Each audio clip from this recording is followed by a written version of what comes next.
लामो समयपछि नयाँ भ्लग बनाउन पाइयो। आज चाहिँ हामी यहाँ अहमदनगरको भिङ्गार भन्ने ठाउँमा जाँदैछौँ घुम्नको लागि, जो चाहिँ यहाँको सुटिङ एरिया पनि हो।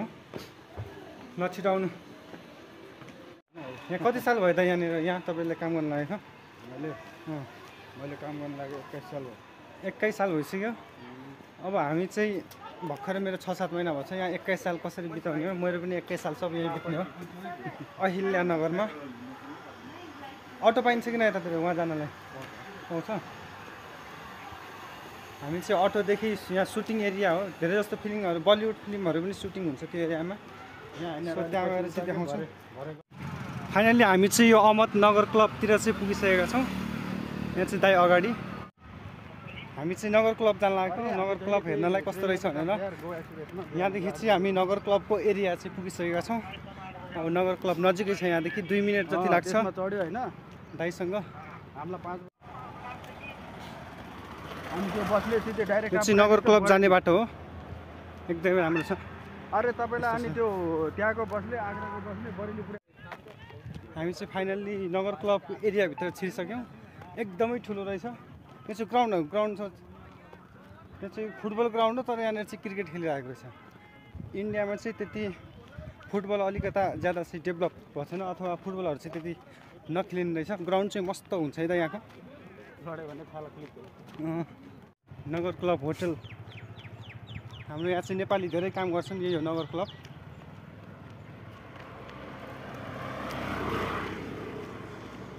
एकदमै ठुलो रहेछ है त यो होटल त।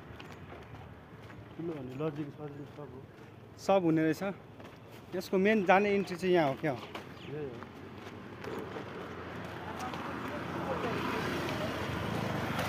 मेन जाने इन्ट्री नगर क्लबको चाहिँ यो रहेछ। त्यहाँदेखि चाहिँ भित्र जाने गेट दामी छ है। यो चाहिँ मेन जाने इन्ट्री क्लबको। यो सबै जति पनि एरिया छ नगर क्लबको एरिया हो यो। हामी चाहिँ अहिले भिङ्गार एरियाको यो भिङ्गार एरियामा पुगिसकेका छौँ। यो चाहिँ आर्मीहरू चाहिँ बस्ने ठाउँ होइन। उतातिर ट्याङ्क पनि छ। यस्तो ट्याङ्क देखेको थिएन त्यो। यो पहिलाको रियल ट्याङ्क होइन? पहिलाको चाहिँ यो रियल ट्याङ्क हो। यहाँ युद्ध सर्प हेर्नु नि दाइ कत्रो सर्प हो यो। अजिङ्गर हो कि के हो? अजिङ्गर छ है। कति यहाँ चाहिँ हामीले यो भिङ्गार एरियामा चाहिँ एउटा सर्प देखेको छौँ। यो हेर्नु होला, हेर्दैछ मलाई।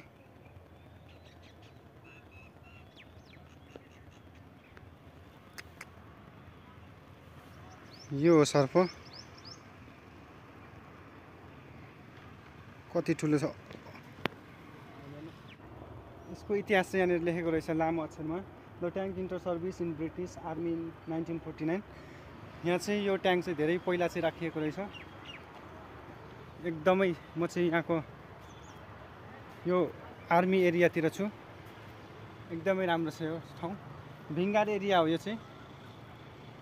आज चाहिँ हामी घुम्न आएको ट्याङ्क। एकदमै राम्रो ठाउँ रहेछ। उतापट्टि चाहिँ पुल छ। त्यो पुलको तल पनि त्यो मन्दिर होइन दाइ? उताको सानो मन्दिर पनि रहेछ सानो। दामी ठाउँ छ त्यो।